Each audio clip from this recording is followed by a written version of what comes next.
Hey everyone, it's Sandra, and you're listening to the Talk Carby to Me podcast. Talking about detox diets today, all the things from elimination diets to your juice cleanses, your tea cleanses, and your supplements. And what else are people doing these days? Fasting? Fasting.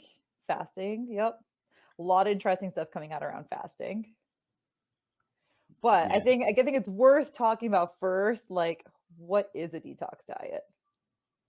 Yeah. So I'm always super fascinated by this and talking to people. If I start talking to someone and they're not a client and they start telling me about their detox, I'm automatically just going to agree with everything they say. Why is that? It'll trigger me and I'm just like, "Yep, absolutely. That sounds great. Awesome. Yeah, You should do that. you should totally do this. There's in no way shape or form does this sound like it's going to be miserable for like 7 days." Totally. Dude, Totally. I think like it sounds super catchy, right? Like it sounds amazing. And I think that even really, really great physicians that have really, really great nutrition information, they're all doing their own little version of detox diets. I almost think that if you don't have some version of that and you're kind of in the field, you're missing out on a portion of people, and everyone's just capitalizing on everyone's lack of education around it. Oh, for sure. It's also such an ambiguous, like, topic too, like, it's like, ooh, do people just think that we're just full of, like, all these toxins and we're just like, you can become a toxic individual, you know what I mean? Like, Yeah. I think, you know, here's the way I have always viewed detox diets, and I just have a little bit of a different perspective on it. For me, like detox diets are really just like you just cleaning up your diet. Like, just don't eat shit food. Just don't eat that much processed, like, just eat less processed food. And that to me is detoxing your diet. yeah, the great part about the human body is that when it was created, they were like, "We should probably make a way for it to detox itself," and that's why, my friends, you have a liver. So when you go drinking and you get intoxicated, that filters through your systems and you are no longer intoxicated. It's crazy how that works. That It's really is how that goes. absolutely insane. Yeah. So I mean, like there are different like organs in your body that play into making sure that you're detoxing on a daily basis. And big part of that is your liver, your kidneys play another big role. Your sweat as well. Your lungs are constantly detoxing as well. They're filtering out that any gross air. They're making it clean for your body. Your bowel movement is another way that you're naturally detoxing too. So you got like your urine, you got bowel movements, sweat, like things you can actively release to actually get rid of toxins. Because toxins, I will say, toxins are a thing, right? Like we do have a bunch of shit in our food, a bunch of chemicals. So toxins really are a thing. But your body's constantly working on detoxing. Now, can you do things to help support those organs, like your liver, your kidneys, help support proper bowel movements, help support, urine production, sweating more, all those things? Sure. Oh, your lymphatic system too. The lymphatic system is super key. Because if I can just go on a quick detour here about the lymphatic system, Do your thing. basically the lymphatic system doesn't have an engine attached to it. That's how I like to describe it. It's not like the blood flow, like your blood flow in your body where it has like a heart and the heart is like actively pumping blood around. The lymphatic system is a purely manual system, meaning unless you are manually manipulating it or through exercise, then your lymphatic system actually doesn't, I mean, it just doesn't really move properly, it just stays there. That's why in hospitals or like when you're sick, good hospitals, I should say, or when you're sick, they recommend to not really be too long on bed rest and they want you moving as quickly as possible. That's why they have physical therapists in hospitals and stuff as well. You want to get that lymphatic system moving. Masseuses do that too, right? They are heavy on the lymphatic system movement part piece of it. So yeah, Fun fact about bed rest. tell us. After 1 day of bed rest, your VO2 max starts to drop, no matter regardless of your level of fitness. and it'll keep Oh, dropping every single day after that. what is your VO2 max, Anthony? That's the wrong question to ask right now. It's basically how well can we utilize oxygen in our system, right? So it's a measure of cardiovascular ability. And the only reason why I didn't mean to put Anthony on the spot, sorry about that. I just wanted to clarify for people. It is a measure of cardiovascular health. Obviously, you want a super high VO2. You don't want a very low VO2. And basically, it just kind of is like a sign that if your VO2 starts going down, that your cardiovascular health, is not as great as it used to be. So cardio helps you improve your VO2. What's the best way you can summarize why why VO2 is important? The best way to summarize it? Hmm. Well, because you got to breathe, you got some oxygen around your body. Breathing is important. That's true. Oh, yeah. So a really good way to kind of wrap your head around VO2, because that obviously it's another one of those things that get thrown around, right? So it's how efficient your body is with oxygen and getting blood around, right? It's an indicator of how healthy your heart is. Right? As you exercise, do things in your daily life, your muscles produce force, stuff like that. Once your VO2 is going to be what's going to be able to facilitate that force, right? The higher your VO2 max is, also the bigger your heart is going to be. The bigger your heart is going to be, the healthier it's going to be, which is going to translate to being able to increase your force production, right? Let's say that's going down and you're not exerting force and you have more of a sedentary lifestyle.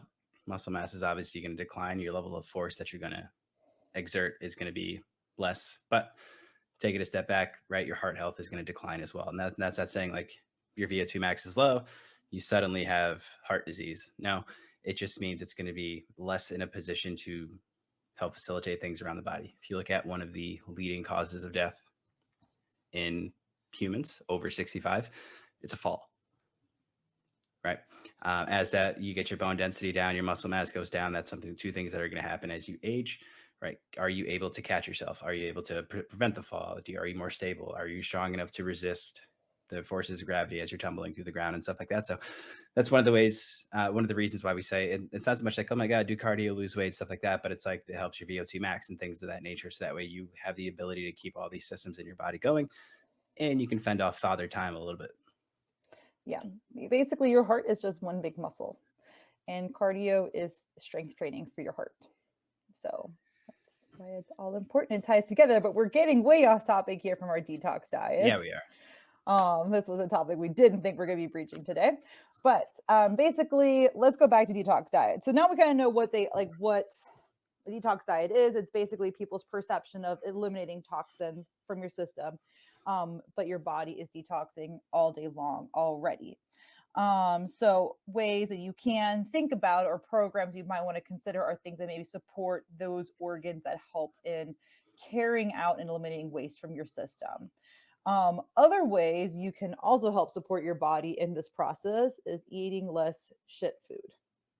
So eating less like foods with a lot of chemicals in there, or foods that you can't even that you don't even understand what the chemicals are in them.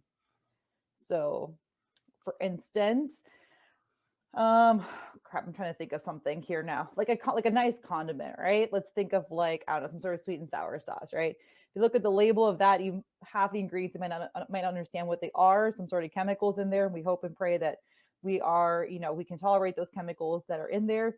But at the end of the day, your body has to find a way to get rid of What? No way. Yellow 44 is delicious. that. Exactly, to my point, right? Red So. 7 is my favorite. What is it? Is it red 4 that's like the super dangerous one? I think so. Yeah. There's- I just oh, go ahead. Go. Oh, well, okay. So I was just recently listening to this YouTube video about this dietitian, and she evaluates different diets, and she's actually pretty fun to watch. She entertains me, let's put it that way. And she used a lot of science to help promote what her reasonings are, which I think is super cool. But one thing I disagreed with her on, and this is like a very typical dietitian thing to say, especially for American dietitians, is like why are there different ban of certain foods in Europe than they are United States. And that I guess in the United States we take dosage of it into account versus in Europe that they don't. They just say, well, something can cause you to have cancer at at larger levels that you just shouldn't have it at all, right? Kind of seems intuitive, right? The United Yeah. States, we're like, yeah, but if you only have like a little bit of it, then that's really not that big of a deal. So you can continue to have that in your food. And that's why we have more things that we can technically have in our food versus in Europe. And for some reason, there are a certain group of dietitians that are just very like nonchalant about that. And for someone who has grown up in Europe and lived in Europe, there is just a huge difference in how you feel on the food that you're eating over there than you do here, and it just can't be ignored. And I think one of that is the fact that those ingredient ban lists are just super important. I Yeah. went off topic a little bit, but It it's it's my okay. my little soapbox. Yeah. The dietitians are a creative bunch, I will say that. You guys put out a lot of great information, but also your social media pages. It's like almost like part of becoming a dietitian is you have to make really aesthetically pleasing documents. I find it truly fascinating. Oh, I think it's important. I love my beautiful documents. I'm aware. It So must appeal to the eyeball. yeah, so where do you think the need for where do you think people like the general, like if you look at like the general population right now, when I say general population, I mean someone who's not a trainer and you're not a bodybuilder, an athlete or something like that. You're just Mhm. your regular person. Like, where do you think it comes from as far as being like, okay, I need to do a detox diet? I think it comes from the fact that people just want to change in how they're feeling. Like you're just not feeling great, your diet isn't great, you're not eating healthy, and so they're like, oh well, I must detox before I even pursue a healthy diet. And it also kind of gets sold like that, it's like, well, before you can start this actual program you must go through these 7 days of detox or these 14 days, whatever it is. It does also get sold to be like that. Yeah. The thing I find fascinating about it is you see a lot of folks and they're like, oh, I want to feel better and stuff like that. And it's like, okay, right now, rattle off your symptoms. What are you feeling? It's like, and it's like, how about you've not given this too much thought? Like, where did this idea come from? Like, you should, for me, if I'm going to make a drastic change like that, I'm going to know the exact reason why. Yeah. Right. Totally. I think also too, like you kind of touch on a very important reason is like, what are you trying to accomplish with this detox diet? Like, are you doing it to mentally feel better? Are you doing it to feel less bloated? Are you doing it to relieve migraines because you have tried everything and maybe it's coming from your food or something like that, right? Like, what is the reason that you're doing it? And then once you know the why behind your decision, then we can start talking about, okay, like let's look at what you're currently doing. And maybe you don't need an entire diet overhaul. Maybe we just need to focus on certain parts of your diet. Yeah, for sure. I think one of my favorite ways when you have someone and you're having a detox conversation, now this would be someone that I'm working with because again, as I stated earlier, if you have a detox conversation with me, and you're not a client of mine, you're gonna make such great points. I'm gonna absolutely whatever you say, boss. Have fun. Um, have fun snorting apple cider vinegar. I think it's a weird kind of thing, right? So obviously, people are gonna have these symptoms, which will be bloating, headaches. I feel weird. I don't feel good. I'm groggy. I have brain fog.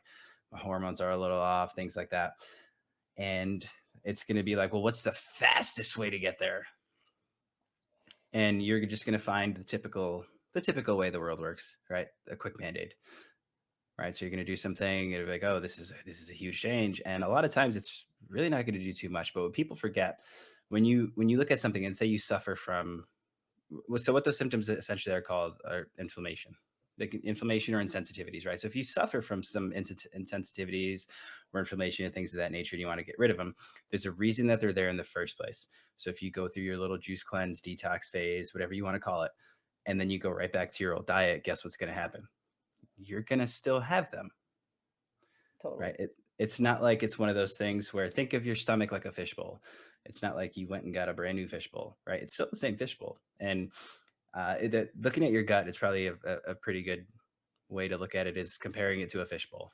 Your fishbowl is going to be a representation of how your diet is, right? So if you are someone who has been eating a lot of junk food, a lot of processed foods, a lot of things that, will kind of creep in here and there, but let's say it's someone that it's just chronic and it's constant. You eat fast food every day. You have a horrible diet. You don't eat a lot of vegetables. There's not a lot of fiber in your diet.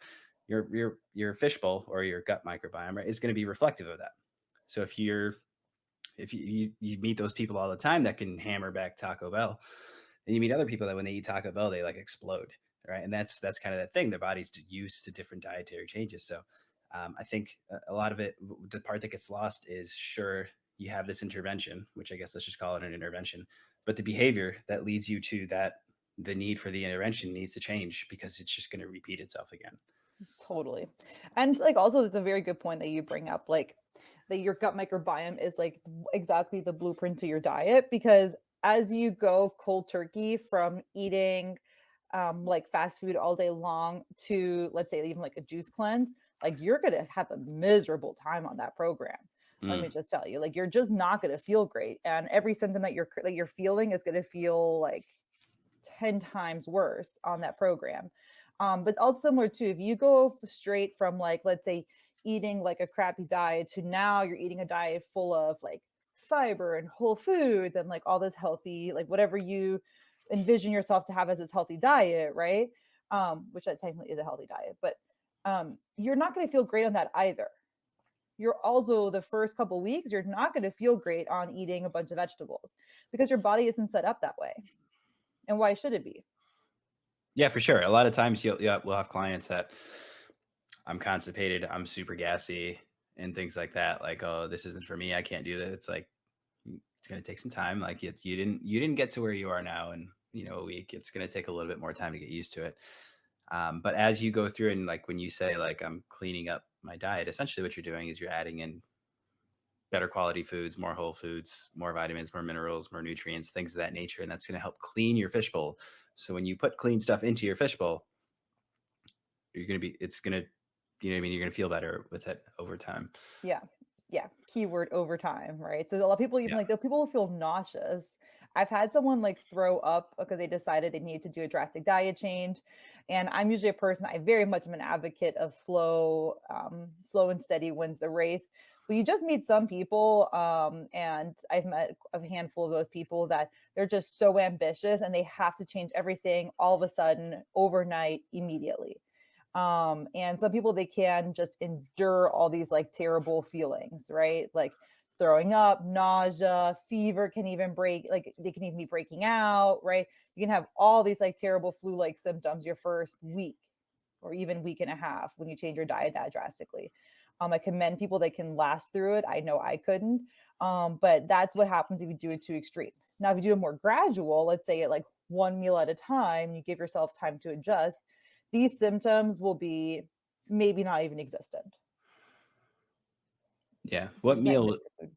what meal would you start with? Honestly, I usually like to start with breakfast because that's in the morning. That's usually the time when you are most motivated to make a change.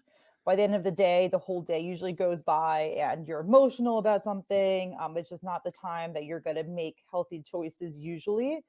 So I always find that evening time, dinners, meals after dinner are the hardest thing to change, but breakfast is usually the easiest. And then you kind of work your way down the list from there. What about you? I first look at their schedule and their routine.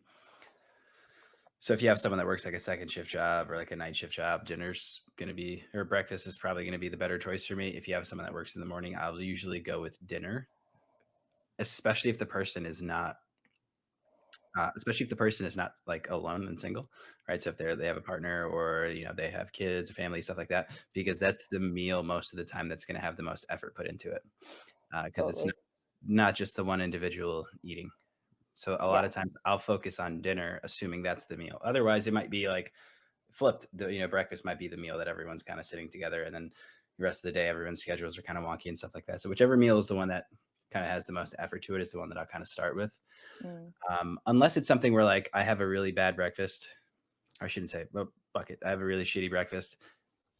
Dinner's meh, and I just don't eat in the middle of the day. Okay, we need to create something in the middle of the day, and that'll become the priority there.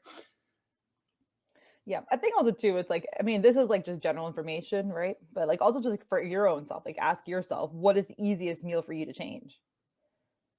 You Mm, know, what is the easiest one? Like if you don't really care what you eat for lunch, maybe lunch is your meal then that you need to focus on changing. yeah, and in my experience, I think lunch is the hardest meal to change for most people. Interesting. Yeah, Yeah, I can't really say that I've had the same experience, but even with like myself, my own clients and stuff like that. But I think it really depends on the person again too.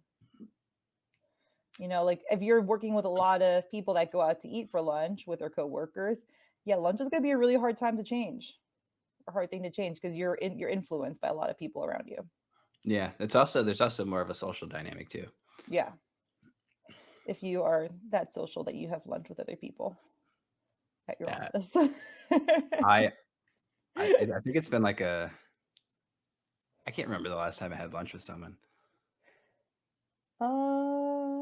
Does my husband count? We both work from home, so I guess so.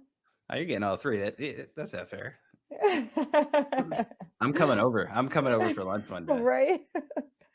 Well, see, there you go. Then you can have lunch with people. Yeah. We'll keep them healthy. So we talked about insecurities. Food insecurity. It's probably a thing. It's probably a thing, but we're not going to go there. Definitely is a thing.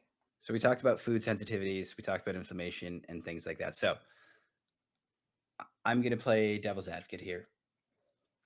Talk to me about the difference between inflammation and a sensitivity, and like inflammation in terms of your nutrition. Because when I think inflammation, I think I was walking, I tripped, I sprained my ankle. My ankle is now inflamed, right? And I think a lot of people, I think the general perception of inflammation is probably going to be that way, like, oh, this is swollen, or my wrist is swollen, or my something hurt. And so, where does that change with nutrition, and how can it be hard to detect and things like that? Yeah, very great question. Super complex question, I will add. Thanks for Mm, really making that easy for me. Um, so nutrition inflammation is way harder to pinpoint because first of all, it is not like just like one size fits all. It's not like you roll your ankle and it's like, oh well, if everyone rolls their ankle, they're probably going to have inflammation always at their ankle, right? That's usually not how it is for people. So for some people, for instance, if they have gluten, they will have inflammation around their joints and then they get joint pain. So if you are someone that has a lot of joint issues, a lot of times it could be a sign of gluten sensitivity, or like migraines are also linked to gluten sensitivities, or what do you call it? Anxiety. Gluten can be like fuel on a fire if you struggle with anxiety. But other things in too, like acne, for instance, if you have adult acne, um, a lot of times it can be a dairy intolerance. So it's just, and again, it is not the same thing for every single person, right? You could totally tolerate maybe gluten perfectly well and be struggling with any of those symptoms that I mentioned and it not even be related to gluten, right? So that's what makes it really, really hard. The inflammatory system is super complex. There's many different markers. We tend to sometimes only focus on a select few, but it just makes it so hard to detect. And inflammation in your gut um, can be at numerous different points. So that's why if you struggle, for instance, with bloating, some people will say, "Oh, I feel inflamed around my gut," which is a kind of what bloating is, right? It just feels like inflammation. But that can occur, in your small intestine and might occur further and more in your large intestine, right? It can occur at different points. So it's really, really hard to pinpoint. And it's also not something you can just see. In order to really see your gut too, I mean, it's very expensive to get a camera down there. It's going to cost you. It's going to cost you time and money too. So um, inflammation is just it can be very widespread in your body and it can be linked to food. And a lot of times it is linked to food, or food is making a certain system worse. yeah, one thing to specify too, if you are sensitive to gluten, there's a difference between being sensitive to gluten, right, and having some inflammation in the body and having celiac disease. Totally. right? They're two very different things, right? You see a lot of it now, like, oh, I'm gluten free, I'm gluten free, I'm gluten free, right? And okay, well, why are you gluten free? You don't have celiac disease, right? Not to be confused, right? If you have celiac disease, you will know. What we're talking about is just little changes in your body, right? That can affect the way that you live, breathe, interact with the planet, um, that are kind of more of an inconvenience as opposed to I had gluten and now I'm dying, right? So when you look at like a peanut allergy as an example, if someone has a peanut, they go into anaphylactic shock. It's not that there's a difference between those. There's a clear boundary there, and like a lot of times, if you have a food allergy or an intolerance, stuff like that, you're gonna know. Like everyone who's lactose intolerant knows they're lactose intolerant and stuff like that. So For the most part, yeah. yeah, that's just a quick note on that because that's something that you hear a lot too. It's like, oh, I'm going gluten free, or like you see it on the menu, this is gluten free and things of that nature. So Yeah, and to also kind of clarify, like there are different markers that we use too. So, like IgG is mainly more of like a food intolerance, and IgE is more of a sign of inflammation too. Sorry, of an allergy, of a true allergy. So there's different markers you want to look for as well, and those are just different immune system markers that we look for, right? And I hopefully I'm remembering that correctly. My pregnancy brain. Yeah, IgE is your food allergy. And then IgG is your food sensitivity. So very different. And to Anthony's point, there are so many different there's so many variances in gluten, in particular in the different sensitivities, that it makes it really hard to figure out if you're gluten intolerant. And the best way to do it sometimes is just by eliminating it for a while and see if you feel better. So we can kind of just dive right into elimination diets if you want to. yeah, we can go there. I put a little So bridge there. I personally love the elimination diet. What do you like to eliminate? Everything. You just follow the diet. Well, there's so many different foods you can eliminate. Well, to do it right, you got to eliminate all of them. What are you eating then? Huh? What are you eating then if you're eliminating all of them? So, for the most part, when you look at elimination diets, you're getting rid of the big categories, right? So, you're getting rid of gluten, dairy, you're getting rid of your nightshades, sugar, alcohol, eggs, peanuts. I think I'm missing a couple there, maybe a couple smaller ones. Sometimes corn can be an issue for people. Corn. Sometimes like your legumes can be an issue, like your beans and all of that. So, I mean, yeah, you can eliminate a lot of things. Yeah. So basically, what an elimination diet is, right? So you most of the time you're going to remove everything that I just said out of those categories. What those are a collection of the things that if you were to look on average throughout the world's population, those are the things most people will have some form of interaction with that might give them a food sensitivity, right? So that's where that list comes from. Ideally, what you do, you basically one at a time, or so you take all the food groups out and you go for about a week or so, and then you slowly giving it a few days, you add each one back into your diet.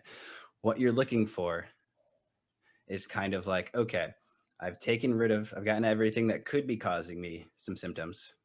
Now let's find out which one it is. And when you rebuild it, so now you throw eggs back in, for instance, and the only thing that you've changed is you've had eggs in your diet for 2 days. You feel fine, you feel normal, there's nothing too crazy, great. Move on to the next thing, you add dairy back in, so on and so forth. And you'll kind of start to pick out after each meal, you write down, how do you feel? How did I eat? Stuff like that. And it'll kind of give you an idea of like, oh, I had tomatoes or peppers or something in this. And like that just like blew me up. I felt awful after that meal. Or maybe it was gluten and you had a headache or something like that. And that's how you can kind of start to narrow in, okay, here are the food groups and things that I have in my diet that aren't doing me any favors, and kind of adding to the discomfort that, I'm generally feeling. Totally. So I totally agree with Anthony. And I mean, this might be implied, but I probably would add even to that list, like processed foods, added sugars, artificial sweeteners to that list as well. But again, like, I think it's important, like throughout these kinds of elimination diets, unless like you're super educated in this field, I do highly recommend to do it with the guidance of someone else, because you are messing around with your gut microbiome. And as much as we think we know so much about our gut microbiome, we really know very little about it. And research is constantly changing and evolving around it.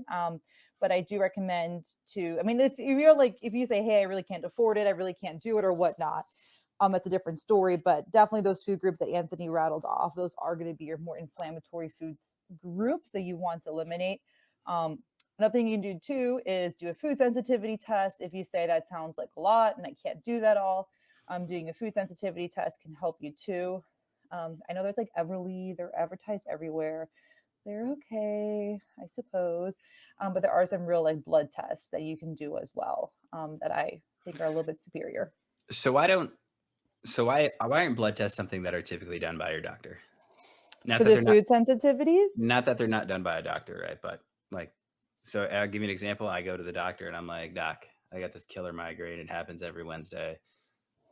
You know what I mean? Middle of the week, I always have this migraine and stuff like that. Like, Oof. and what like so here's my question, because what we know, and obviously the field of migraines, now I'm not a medical doctor or anything like that, but there's research out there that it's not necessarily like a regular thing, right? It's an irregularity that happens to some people and things like that, and there are various causes for that, but one of them could be your nutrition and things like that. Why is that not the first jab, do you think? Okay, well, we're really gonna hop on another soapbox of mine, aren't we? Okay. So, I mean, the doctors that go through your traditional medical system of education, right? They go to med school and all of that. If you're lucky, you receive more than 1 hour of nutrition. Maybe you received a whole semester of nutrition, which would be amazing, right? But that's like one class, okay, that you took for a whole semester, and that's it. Okay. So a lot of times too, it's just like it's a lack of education around food. And if you do get a doctor that asks you about your diet, like do not switch. Stick with that person, shout it from the rooftops, share that person with me. I want to go see that doctor. It's just diet and lifestyle is just not commonly spoken about, because it's a lack of education on their part. They're used to treating symptoms. They're not used to necessarily treating the cause of the symptoms. And they have their special place. I don't want to villainize doctors. They do have their special place in the whole system of it. It's just we need to also focus on like why are you getting migraines in the first place, and really look at the root cause of that. Versus like here's a very strong painkiller for you to take to override your migraine. Yeah, right. Yeah. Do you think it's something to do with like, is it like an insurance thing as well? Like where it's not life threatening, so it's not viewed as something that necessarily needs to happen, almost like it's an elective thing?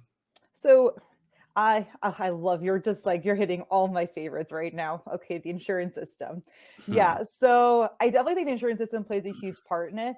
It's really hard to say what came first, right? It's like the chicken or the egg example. I don't villainize insurance companies as much as I used to, just mainly because I think the whole system evolved from a very reactionary standpoint. I don't think that 50 years ago people really had so much insight into, how we eat nowadays, right? Like 60, 70 years ago, we were worried about making sure people had enough calories to eat.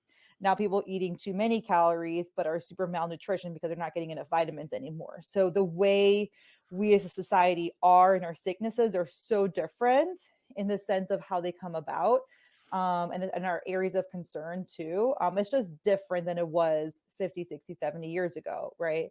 And the system is an old system, our insurance system, the way doctors go through med school and all of that. And so I think it's just a very reactionary system. It kind of came about like, oh, we have a need for insurance now. Let's do that. Oh, yeah, we should probably do like things that are a life or death situation. Those should probably be covered by insurance. Okay, let's do that. So we're kind of in this rut, shall we say. Yeah, I think you used a great word there, reactionary. Yeah. Right. So it's like one of those things. It's like I just trot along on the surface of the earth doing my thing. And then suddenly they're like, oh, I broke a bone. I need to go see a doctor. Right. Great. Cool. Fix the bone. Here's some painkillers on your way. And that's kind of like what we're accustomed to. So we treat kind of everything that way. And Totally. when you look at like illness and stuff like that, and you look at like, it's kind of cliche and you kind of hear it everywhere. Like if you don't make time for your health now, you have to make time for your illness later. Yeah. And like a lot of times if you look at people who are unhealthy, who encounter certain situations that have recently arisen, and you look at how their bodies are handling those things, and you can kind of take a look at, okay, we're seeing it in the micro, obviously what's going on, and we take a look at it in the macro, and it's like, well, for the last 10 years you haven't been taking care of yourself. What did you think was going to happen And it that Exactly. and maybe that's maybe more of a Darwinistic view, but essentially that's what it is. Like you have to be proactive with a lot of this stuff, right? And you have to say like, hey, like things are going on with my body and I don't feel great. I don't feel right. You don't want to wait for that ticking time bomb to blow, right? The one thing about that, right? If you look at life, father time is coming. For some of us, it comes sooner than later. You're going to run into these issues. How your body reacts when you run into these issues will determine a lot of the outcome, right? It'll determine how much longer you live, how strong is your immune system, how well are you going to be able to come back from an injury and things like that. So it's definitely something that's kind of fascinating. And you look at it, it's a system that's set up to be reactionary. And if we're proactive, it might look a little different. Totally. And also too, just to kind of add on to the insurance part is it's already such a the scale of the system is so large, to expect a change to happen, maybe in our lifetime that might be better, is very slim. It's just such a large beast of a machine. So I think to Anthony's point is absolutely correct. Like you have to take care of your health.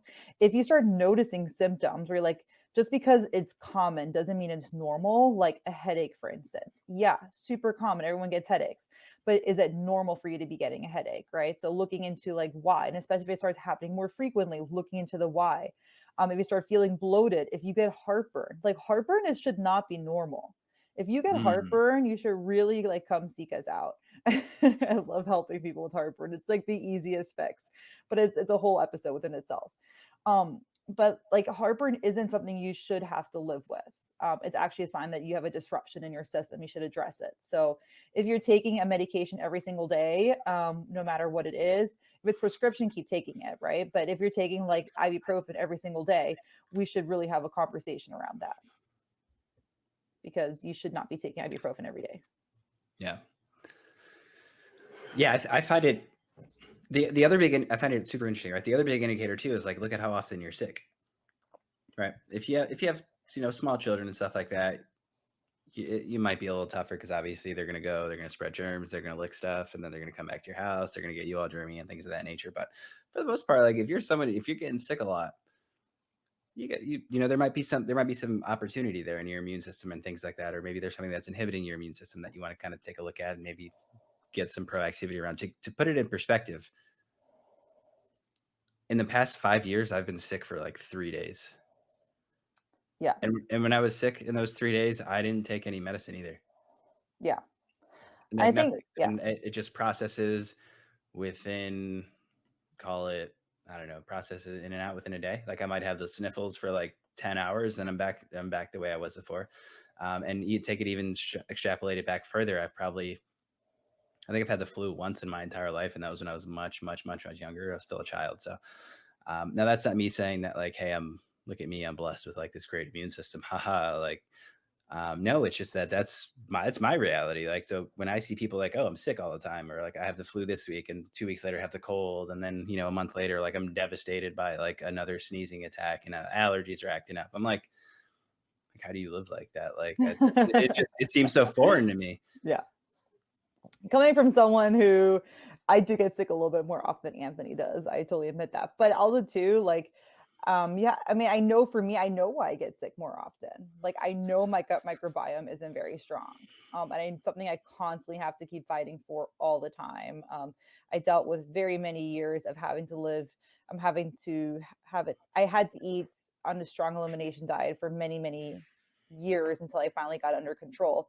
So I know my gut microbiome's messed up, and I know it's not a fix that you do within a year even. But I'm hoping that over time I could be like Anthony maybe one day and be We sick less. we can hope. Right. If you fill out the consultation form in my bio, we can get started and see if we can take the appropriate steps. I appreciate that. Thank you. Maybe after the baby.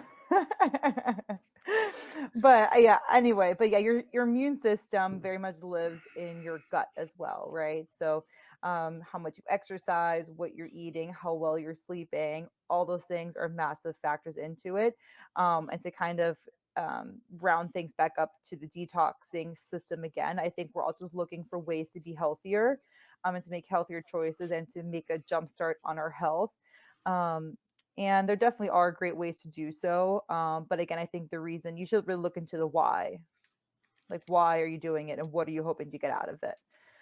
Because you maybe what you think you are, what you need to be doing is not at all what's going to be helping you. For sure. So let's say I come to you as a client and I'm like, hey, I got all these weird symptoms. Like, what are some simple steps that I can do? Just give me advice. Like, what are 5 things that I could do to improve my quality of life as I'm kind of navigating this kind of fitness thing and dabbling with, like, okay, maybe I have some food insensitivities and things like that.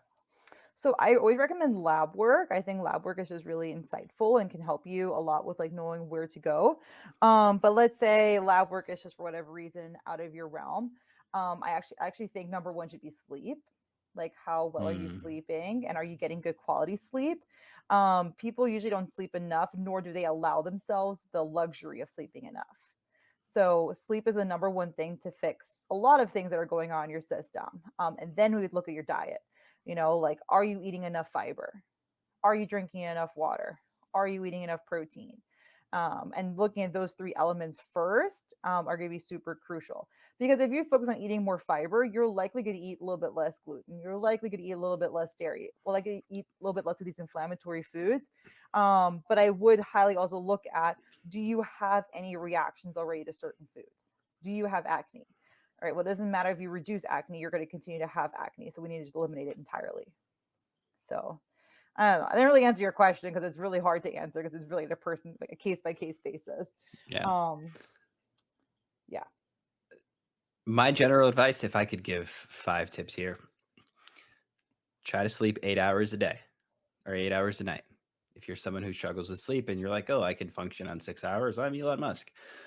That's okay. Just do a little side project. Maybe for 30 days, I'm going to sleep 8 hours a night and I'm going to see how things change, see how I feel.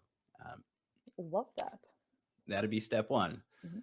Step two, when you wake up in the morning, go buy one of those big ass water bottles and drink a gallon of water a day. Right. Do that for that same 30-day period. When you look at your diet, just take a picture of every single plate. Don't change anything. Just do your normal thing, but take a picture of everything you eat and look at it and see what colors are represented in your diet. Do we see a lot of green?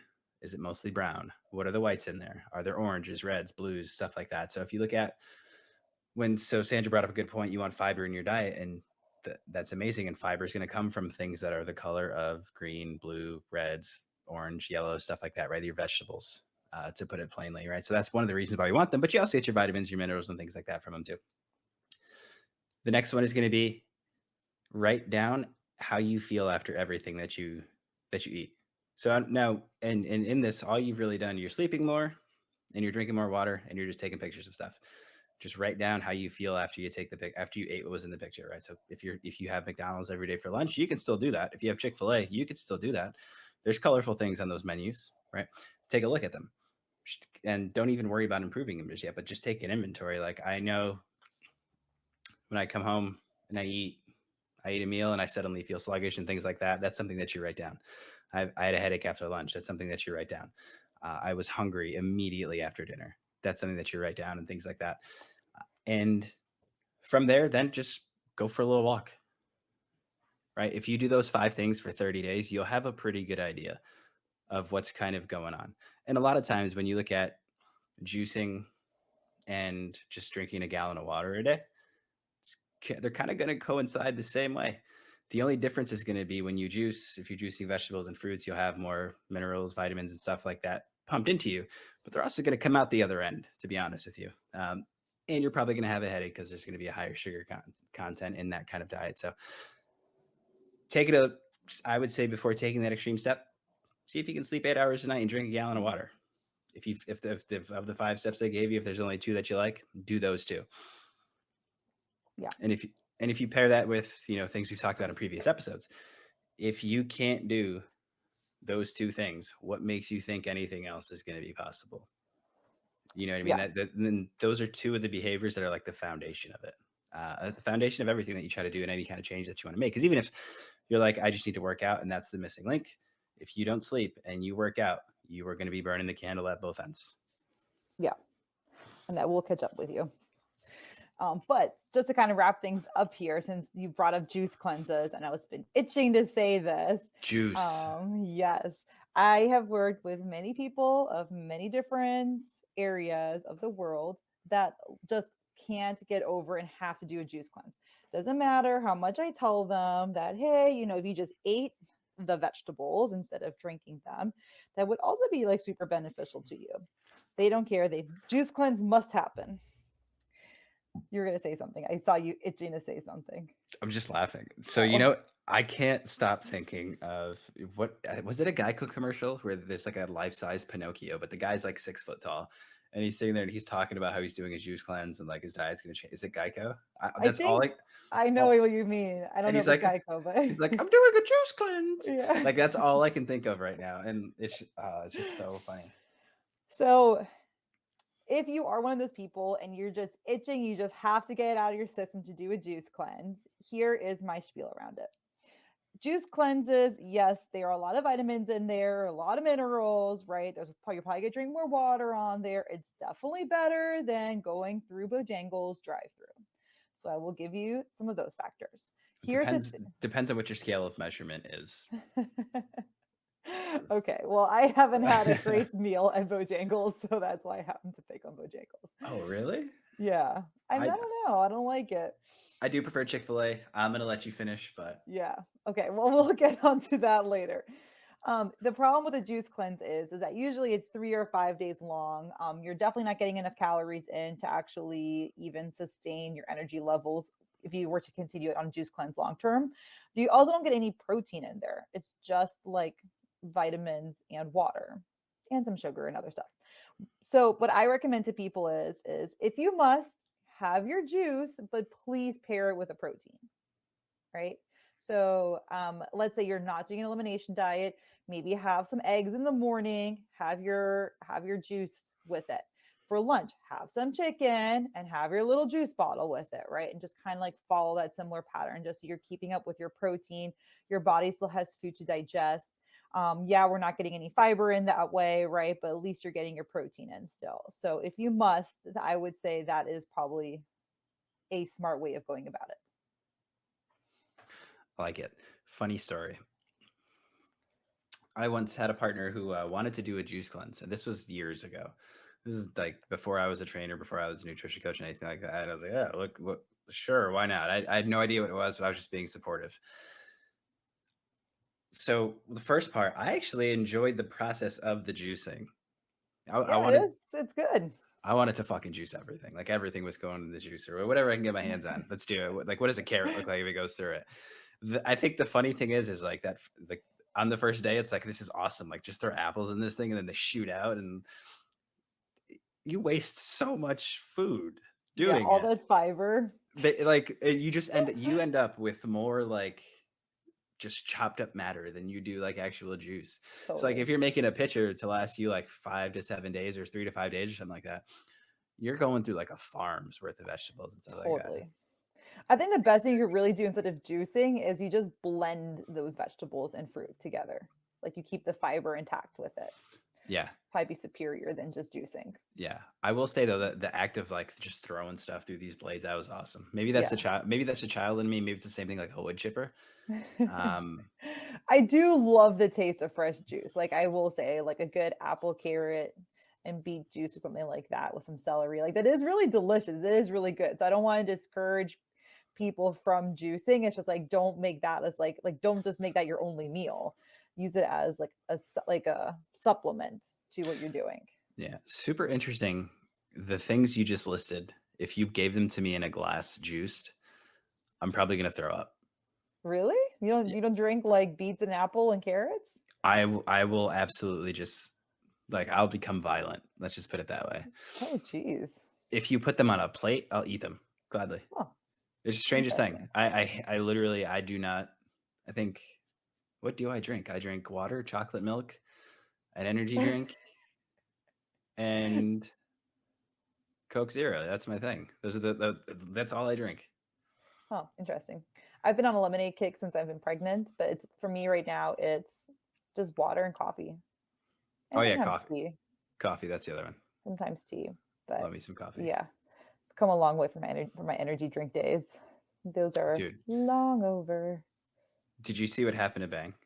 No. They filed for bankruptcy.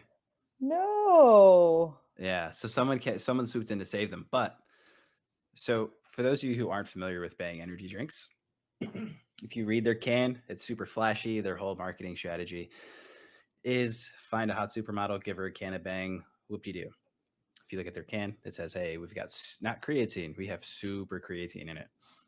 And we have CoQ10 in it, right? CoQ10 is is basically something that helps you with anti-aging, right? That's kind of what they go with there. So one of the claims that the CEO actually came out and said was like, hey, like we have this super creatine, it's better than all the other creatines. And stop me if you've heard that before in the supplement industry. But here nor there. Then they're like, hey, my drink is so great, it can actually reverse, like, it can help with Alzheimer's, it can help with dementia, it can actually reverse mental retardation. Oh, And he said that? everyone's like, what? Yeah, he actually came out and like that was his like official statement. Like, here's my stance Oh on my shit. product. Right. And then on top of it, they have the best flavors. There's no energy drink that tastes as good as a Bang energy drink. Yeah, bangs are anyway, they're great. If you're in the fitness industry, you are drinking bangs. Yeah. Everything that I just said before I said that their flavors are great, absolute hogwash, right? So Monster actually sued them for saying Stop. that they could reverse mental retardation. And they won in the tune of like $477 million. So they Holy had to pay crap. Monster, right? Then they had Ouch. another lawsuit going with Pepsi, who was their distributor. And I guess they were like the exclusive distributor. Don't quote me on this. And they breached that contract somehow.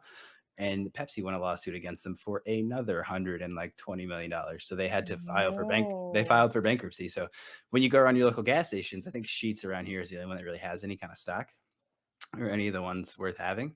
Oh. They're like I shouldn't say hard to find. They're harder to find now.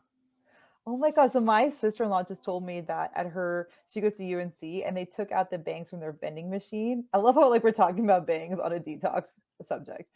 They got rid of the bangs and they put in Celsius instead. I'm like, oh man, but they left the monsters in there. I'm like, well, wouldn't bangs and Celsius be like a way better combination? But now that makes sense. Fun fact, the Rain energy drinks? Rain. Yes. Guess who owns them? Who? Monster. Ah. See, that's how they get you. It's basically a monster in a can and they write BCAAs on it. They do taste better than monsters, though. I don't like monsters. They do. White Monster is pretty good. It's doing well. But Yeah. I feel like we're gonna get critiques about our energy drinks here. We'll do a podcast one day. We'll make up for it. We'll talk about energy drinks exclusively. Personally, I love when people shit on me for my caffeine consumption. Yeah. And a lot of times, like, so obviously we're talking about elimination diet. We're talking about things that cause inflammation. Caffeine is one of the things that you would cut out on an elimination diet. That's something that can really alter kind of everything that you got going on. It can mess with your adrenals and things of that nature. So my response is always, I'll live with the caffeine issues because most of the other stuff that you would eliminate anyway, I don't have too much of, mostly because from trial and error, I'm like, oh, like if I eat a lot of cheese, not that I'm lactose intolerant, but I'm not going to be the most comfortable person if I just constantly am just pounding cheese.